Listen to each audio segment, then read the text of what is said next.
What's going on, guys? Welcome back to Louis 13 Gaming. If you enjoy the content, if you found it helpful, like, comment, subscribe. Appreciate you guys. All links are down below in the description. Without further ado, let's get right into it.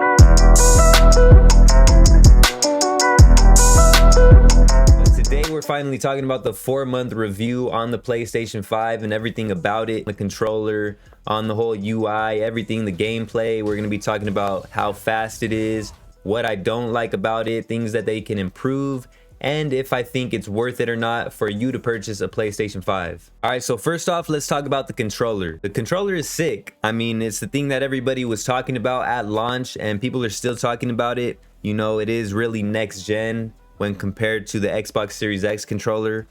There's a lot of new things about it. The haptic feedback, you know, there's a mic installed in the controller, and a lot of new dynamics about it. They may have took the lead when it comes to the controller game. You know, Xbox has always had the better controller. I think everybody knows that. But with everything that Sony has done here, I think it's safe to say that they now hold the crown when it comes to these controllers. I love the look of it. Gray is my color, and this isn't really a white. It's more of like a light gray. I like the attention to detail that they did with the X's and the O's and the squares and triangles on it that you could barely see. It does get dirty pretty damn easily. You know, the color of it. The grip part of the controller is already getting a little dark. You could tell it's getting dirty. So with the controller, some cool features on it that I like is if you just press this button right here, it automatically mutes, so you don't have to flip up your mic or anything. It's a quick way to mute yourself from your party, and I like that. One thing I don't like is if you're not wearing a headset or anything and you're just playing the game and you forget to turn this off, people are going to be able to hear you because there is a mic in the controller. So don't forget there's a mic in the controller. If you are talking about some stuff you don't want people to hear and you're playing the game, they're going to be able to hear you and you ain't even going to know it. Now, I will say the battery life on this thing is horrible. It doesn't last whatsoever. So just be prepared to have to charge this thing all the time. If your console isn't close enough where you could just plug it in, you're definitely going to need another controller and a charging station. And we still do help with that. You know, we're over on Twitter. If you guys want to know when all that stuff drops, go over to Twitter. You can follow my list and we'll help you to know when all that stuff is dropping. And of course, the haptic feedback and adaptive triggers. This is the real game changer here. When you're pulling down on the trigger and it gives you that tension, whether you're playing a shooting game or a racing game, it adds a whole different feel to the game, and you really just got to experience it to know what it's like. One of the first things that you guys got to do to get the full experience of this controller is play Astro's Playroom. That's one of the first things that I did, and you could really get a feel for, you know, what it's going to be like in the future. Overall, I like the controller. I think Sony is taking the right step as far as development goes. And yeah, like I said, overall, it's a super dope controller. So as far as games go and gameplay, to be honest with you, I haven't really played too many PS5 games. It's been mostly PlayStation 4 games. And that has a lot to do with my final review on if you guys should be in a hurry to get one of these things. There's not a lot of PS5 titles out right now at the moment. So stay tuned towards the end of the video for my opinion on that. But with that being said, the games look amazing. I was playing God of War, and man, I was just thinking to myself, if this is what a PS4 game looks like, I can't even imagine what Ragnarok's gonna look like when it comes out for the PlayStation 5. So it looks amazing, as you guys can see in the gameplay, especially with the enhanced performance update and all that. Now, one of the main things that is improved with the gameplay and with the games is the frames per second. Some of the PlayStation 4 games take advantage of this, like God of War, Days Gone, and several other titles that they've made improvements to. And that's really the main thing that I enjoy. The graphics, everything looks amazing, but it's not that much of a step up. The frames per second is the real improvement right now. With the titles that we have to play, that's where you're gonna really see the improvement, and that's what I've really been enjoying. Now, speaking of PlayStation 4 games, that leads me into backwards compatibility, and I think close to 99% of PlayStation 4 games are playable on the PlayStation 5, whether that's disc or digital. So that's a huge plus, and these games, like I said, they play great on the PlayStation 5, a whole lot better than on the PlayStation 4, and is very noticeable. But really where this thing excels at is the speed. This system is super fast, noticeably different than the PlayStation 4.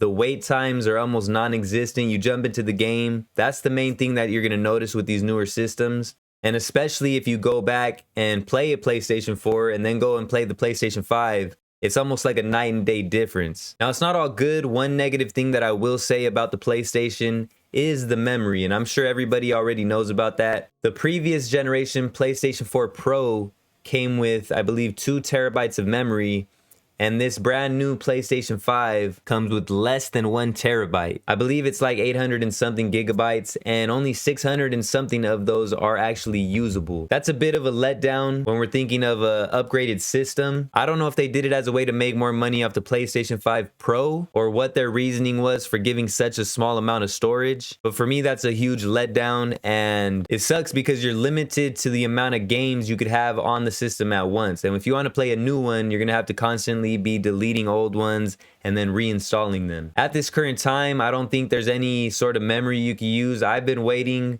until the firmware update so we can use an SSD with it. But at this time, I think they recommend that you don't use any. So I'm taking that recommendation and I'm waiting. I don't want to mess anything up. But hopefully they install that firmware update and we'll be able to use an SSD such as this one here that I have. We did a giveaway on one of these. Shout out to my man Will. This is supposed to be a very good SSD right here, so I can't wait to be able to use it. Now let's talk about the UI and all the features of it.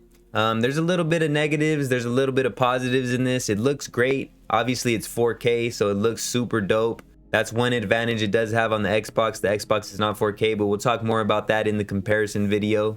It's a little bit confusing at first, I'm not gonna lie. I'm still kind of getting used to it. And it seems like you have to do more to get to a place that you want to go, as opposed to the PlayStation 4. You got to click it at least 2 or 3 more times to do something compared to the previous UI. Another negative is you can't create folders anymore. It basically just shows you the most recent games. And if you want to see all the games you have to go into the actual library to see them. The settings and everything is pretty much the same, which I don't really mind. All it is settings. As long as they make it simple and easy to get to, that's all that matters to me. Now you can't use your own background as you could in the past, but it's pretty dope, you know, because every single game you hover over, it's basically a different background for that game and the theme of that game. And some of them play music if the developers decide to do that, and others just have, you know, a background, like I said, with the theme of that game. One of the other features of the UI that I like is the switcher, the game switcher. And it's not like the Xbox quick resume where you load right into the spot where you left off. You could leave a game on Xbox, load into another game, and when you come back, you'll be at the same exact spot. It's not like that. That's a huge plus that Xbox has, which we'll talk about more in the comparison video. But switcher is basically, you know, it brings up the games that you recently played and it lets you switch back and forth. It will end the game that you're playing when you go into a new game, and it will not save. You can't load back in like the quick resume. But it is nice, you know, a quicker feature if you want to just switch to another game that you were playing previously. Now let's talk a little bit about how this PlayStation looks. I think it looks dope. Obviously it looks more next gen than the Xbox does. It's a little big. Actually, it's a lot big. You know, everybody knows that. The box that it came in was damn near the size of me. But it does take up a lot of room, and it's a little awkward, you know, the shape of it. So you kind of have to have a special spot just for the PlayStation. I think it looks dope. Obviously, I would like it if it was a little smaller, a little more sleek. It does kind of look like a big ass modem or something. But I like the style of it. Like I said, with the controller, I like the whole color of it. I like the little attention to detail that they did. And it seems like they took their time with this, as opposed to Xbox is just kind of like a box. But yeah, man, they really seem like they took their time with this. And I think they did a dope job with the design of it. The side plates are easily removable if you want to take them off and spray paint them or wrap them or switch them out for different plates that are available. So it is pretty damn easy to customize this console, which is also cool if you like to customize your stuff. And it also makes it easier to get up in there and clean certain parts that you wouldn't be able to get to as easily in the past. So some of the things that I think they can improve on is obviously they can make it available for you to create folders for your games, so you could kind of separate them and keep them in the order that you like. A major thing that they need is more storage. It's almost disrespectful the amount of storage that they gave us with these new consoles, keyword being new and upgraded. I think the only thing that comes to my mind is it has to be for money, you know, a way for them to get more money, making the Pro more desirable. Another thing that I would like to see, obviously they're going to be doing this with the PlayStation 5 Slim and probably the Pro as well, is make it a little smaller. I like the look of it. I like the whole design. I just wish it was a little smaller. Make it a little more convenient for us. And with the new chips they're going to be placing in the PS5 Pros, there's already talks that that's exactly what's going to happen. And if you guys want to know more about that, I did make a video on it. You could go back and check that out. Other than that, I think they did a really good job with it. I can't really think of too many other things. Maybe increase the battery life on these controllers a little bit. The battery life on these controllers does suck. I haven't really had any issues with it. I see a lot of people talking about how loud theirs is, and you know, it crashing on them and this and that. I personally haven't had many issues. It is a little loud when you stick a disc in it for a little while, but after that it quiets down. Mine's been super quiet.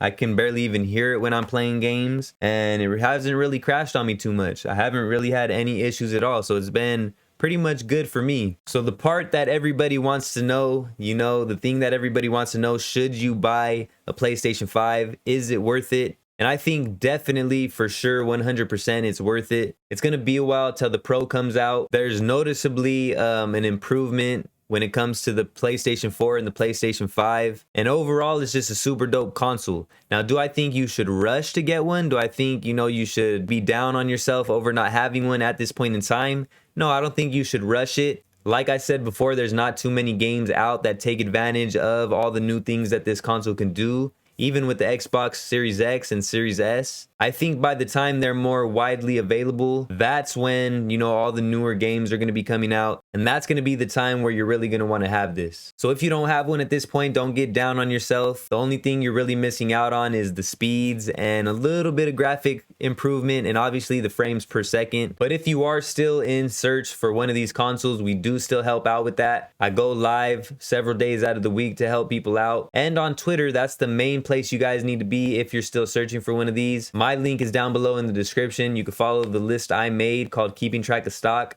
and it has a lot of the people that keep track of stock and give people updates when things happen. But that's pretty much going to do it for this one. Stay tuned for the Xbox review if I think that's worth it, and stay tuned for the comparison video on which one I feel like is better. We're going to be comparing everything side by side: graphics, speed, features, looks, controllers, games, a lot of stuff to compare between the two. Stay tuned for that. As I said before, if you enjoy the content, if you found it helpful, like, comment, subscribe. It helps out tremendously. I appreciate it greatly. All links are down below in the description for anything you guys might want or need. The merchandise, aka the $13.91 apparel, if you want to become a member, down below in the description. Anything I use and recommend on this channel, down below in the description. But as I said before, I appreciate you guys so much, especially if you made it to this point of the video. I'm gonna catch you guys soon. Until then, Louis 13 Gaming checking out. Salute.